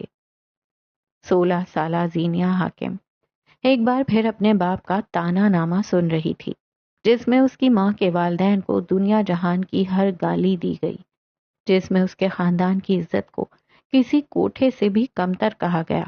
ہر تانے، ہر گالی پر اس کی ماں کا چہرہ سرخ ہوتا تھا۔ اسے غصہ آ رہا تھا، اسے رونا بھی آ رہا تھا، لیکن وہ مجبور بیوی تھی۔ کچھ کہتی تو گھر سے جاتی یا پھر چہرے پہ نشان پڑتے۔ اگر یہ دونوں نہ ہوتے تو اس کے شوہر کی دل کو مار دینے والی ناراضگی شروع ہو جاتی۔ آدھی مشرقی عورتوں کے منہ اسی لیے سی دیے جاتے ہیں کہ ان کے گھر کے مرد کو ان کی دی ہوئی صفائی، اپنی مردانگی پہ انا کا وار لگتی ہے۔ اگلے کسی منظر میں وہ اپنی بھابھیوں اور بچوں کے سامنے اپنی بیوی کی رنگت پہ تبصرہ کر رہے تھے، اسے جھڑک رہے تھے۔ بیٹوں کی ماں ہونے کے باوجود امینہ بیگم کو اس گھر میں آج تک کسی فرد سے وہ عزت نہیں ملی تھی جس کی وہ حقدار تھیں۔ جب عورت کا اپنا مرد اس کی عزت نہیں کرتا، پھر خاندان میں کوئی اور بھی یہ جوخم نہیں اٹھاتا۔ وہ میرے ساتھ بے وفائی نہ کرے۔ اور یہاں زینیہ حاکم کی آنکھیں بھر آئی تھیں، لہجہ لرز گیا تھا، ایک پل کے لیے وہ سانس تک نہ لے سکی۔ رات کی تاریکیوں میں اس کے ابا گھر سے باہر نکل جاتے تھے، ٹیلی فون پر آنے والی ہر کال کے منتظر رہنے لگے تھے۔ ابا کو محبت ہوئی تھی، لیکن شادی کے بعد۔ روایت کچھ یوں تھی کہ اگر وہ شادی کرتے تو وٹے سٹے میں دی جانے والی ان کی بہن پہ بھی سوتن پڑتی۔ بعض دفعہ روایات محبتیں کھا جاتی ہے، ان کی محبت کے ساتھ بھی یہی ہوا تھا۔ اس کی ڈری سہمی رہنے والی ماں نے اس بات پہ خاموشی نہیں اختیار کی، وہ آنے والی فون چیخ چلا کر بند کروا دیتی تھیں، پیغام لانے والے قاصدوں کے منہ نوچ لیتی تھیں، اور گھر سے باہر نکلتے اپنے شوہر کے قدم وہ روک لیتی تھیں، چاہے مار کھانی پڑے، چاہے ناراضگی سہنی پڑے۔ بے وفائی اور شراکت وہ واحد چیز ہے جو عورت لاش بن کر بھی برداشت نہیں کر سکتی، وہ تو پھر زندہ تھیں۔ وہ دنیا کے سامنے جس اخلاق کا مظاہرہ کرتا ہے، میرے ساتھ بھی ویسا رہے، چاہے سارا کا سارا نہیں، لیکن میرے ساتھ بھی مروت کا تعلق تو رہے۔ تم ہو ہی پھوڑ اور جاہل، تمہارا سارا خاندان 2 ٹکے کا ہے، گھٹیا عورت۔ حاکم نواب اپنی بیوی پہ برس رہے تھے۔ اللہ جانے وہ کون سا منحوس دن تھا جب تم جیسی ذلیل عورت میرے پلے باندھ دی گئی، لعنت ہو اس دن پہ اور تم پہ۔ نہ بچوں کا خیال، نہ آس پاس کھڑے لوگوں کی پرواہ، وہ اپنی بیوی کو اس سے بھی بدتر گالیوں سے نواز رہے تھے۔ امینہ بیگم منہ سیے کھڑی تھیں۔ یہ صبر نہیں تھا، یہ تیش تھا، لاوا تھا جو ان کے اندر بھر رہا تھا۔ زینیہ ایک کونے میں کھڑی تھی، اسے لگا تھا اس کی ماں کی غلطی ہے، نہ وہ ابا کے کاغذات میں اسپلیس کرتی اور نہ یہ سب ہو رہا ہوتا۔ باپ ہر بیٹی کے لیے ہیرو ہوتا ہے، ساری دنیا کی غلطی ہو سکتی ہے لیکن باپ کی نہیں۔ اسی لمحے حاکم نواب کا فون بجنے لگا، وہ بکتے جھکتے خاموش ہو گئے، کال اٹینڈ کر لی، اور پھر زینیہ نے اپنے باپ کو اداکار بنتے دیکھا۔ جی جی نوید صاحب، ارے آپ حکم کریں۔ ارے بالکل نہیں، آپ سے کیسی ناراضگی، جی جی آپ کا کام ہو جائے گا۔ وہ مسکرا کر جواب دیتے ہوئے باہر چلے گئے۔ اس دن اس پہر زینیہ کے ابا ہیرو نہیں رہے تھے، وہ انہیں ولن بھی نہیں سمجھ سکی۔ وہ جو کوئی بھی تھا، زینیہ پل نے اس پل تہیہ کیا تھا کہ اس کی زندگی میں آنے والا مرد اس کے باپ جیسا نہیں ہوگا، اور یہ کتنا کٹھن، کتنا شرمندہ اور کتنا بھاری فیصلہ تھا، یہ ہر لڑکی سمجھ سکتی ہے۔ چند پل بالاج خاموش رہا، وہ اسے سمجھ سکتا تھا، وہ اسی خاندان کا حصہ تھا۔ چند پل کی خاموشی جیسے پرسا ہو۔ کافی دیر بعد اس کے لب ہولے سے پھڑ پھڑائے۔ میں حاکم نواب نہیں بنوں گا، تسلی دی گئی۔ بن جائیں تو مجھ سے امینہ بیگم بننے کی امید مت رکھیے گا۔ حدود قائم کی گئیں اور کال کاٹ دی گئی۔ اس پہ عجیب بے کلی سی سوار ہونے لگی تھی۔ زینیہ حاکم کے لیے اس کے ماں باپ کی شادی ایک ٹریجڈی تھی جو اسے ہانٹ کرتی تھی، لیکن اب بس، ایک اور شادی کو ٹریجڈی میں نہیں بدلنا چاہیے۔ اور یہاں ختم کرتے ہیں ہم آج کی ایپیسوڈ کو۔ اور آج کی ایپیسوڈ میں اگین ہمیں کچھ ایسے لیسنز دیے گئے جو ہمارے لیے بہت ضروری ہیں، خاص طور پر ان لڑکیوں کے لیے جو ینگ ہیں، جو ابھی شادی کے مرحلے سے گزریں گی۔ شادی کوئی فینٹیسی نہیں ہے، شادی کے بعد کی زندگی ایک پریکٹیکل لائف کی طرح ہوتی ہے۔ پریکٹیکل لائف کی طرح نہیں ہوتی، پریکٹیکل لائف ہوتی ہے جس میں آپ کو ذمہ داریوں سے نمٹنا پڑتا ہے، جہاں آپ کے سر پہ آپ کے پیرنٹس نہیں کھڑے ہوتے، آپ اپنے ہر عمل کے خود ذمہ دار ہوتے ہیں۔ آپ کو لائف کو برتنا پڑتا ہے، یا شاید لائف آپ کو برتتی ہے، تو اس کے لیے تیار ہونا چاہیے۔ لیکن ہمارے ہاں ایک ٹرینڈ رواج پا گیا ہے کہ شادی کی تیاریوں کا مطلب ہوتا ہے کپڑے، زیور، برتن، میک اپ، اسکن کیئر، یہ ساری چیزیں شادی کی تیاریاں کاؤنٹ کی جاتی ہیں، لیکن اصل چیز وہ ٹریننگ یا وہ مینٹلی پریپیئر ہونا کہ شادی کے بعد کس طرح حالات کو ہینڈل کرنا ہوگا، کس طرح اپنی باؤنڈری کو قائم رکھتے ہوئے ایک گھر کو مینٹین کرنا ہوگا، اس گھر کو چلانا ہوگا، بہت مشکل کام ہوتا ہے، لیکن اس کو ہر لڑکی کو کرنا ہی پڑتا ہے۔ اب کچھ لڑکیاں بعد میں جا کے سیکھتی ہیں، غلطیاں کر کے سیکھتی ہیں، زیادہ غلطیاں کرتی ہیں. غلطیاں تو ہم سب کرتے ہیں، غلطیاں کرنا کوئی بری بات نہیں ہے، لیکن ہاں، کسی چیز کے لیے تیار نہ ہونا یہ ضرور بری بات ہے. تو بہرحال یہ تو بڑی سیریس نوٹ پہ بات ہو گئی، آلریڈی اتنا زبردست سیریس سا ناول چل رہا ہے. ناول بہت اچھا جا رہا ہے، اور زینیا کے جو خوف ہیں، جن چیزوں سے وہ ڈر رہی ہے، پتہ نہیں کیوں میں بھی ڈر رہی ہوں کہ یہ ساری چیزیں مجھے لگتا ہے کہ زینیا کے ساتھ ہونے والی ہیں. ایسا نہیں ہوگا کہ بالاج کوئی بہت اچھا شوہر ثابت ہوگا، لیکن میں ایکسپیکٹ نہیں کری بالاج سے. مگر میں یہ سوچ رہی تھی کہ اگر زینیا جو ہے وہ اپنی ماں کی طرح، امینا بیگم کی طرح نہیں بنتی ہے، تو وہ اس ساری چیزوں کو ہینڈل کرے کس طرح کرے گی. اس چیز کا میں ویٹ کر رہی ہوں کہ آگے اب جیسے سٹوری آگے چلتی ہے تو یہ کس طرح آگے ہوگا. اور ساتھ ساتھ مہدی اور قیس کمبیر جب دونوں مووی دیکھ رہے تھے تب تو کہیں سے لگ ہی نہیں رہا تھا کہ بھائی ان کے درمیان کوئی رائیولری ہے، یا ایٹ لیسٹ قیس جو ہے وہ مہدی کو پسند نہیں کرتا. کہاں تو پسند نہیں کرتے، اور کہاں بیٹھ کے کزنس ڈے سیلیبریٹ کیا جا رہا ہے، پاپ کارن کھائے جا رہے ہیں، ریکلائنر پہ لیٹ کے مووی دیکھی جا رہی ہے. واہ بھائی واہ، ایسی دشمنی تو اچھی ہے بھائی، ساتھ میں مووی دیکھنے والی. تو دیکھیں آگے کیا ہوتا ہے. اللہ حافظ.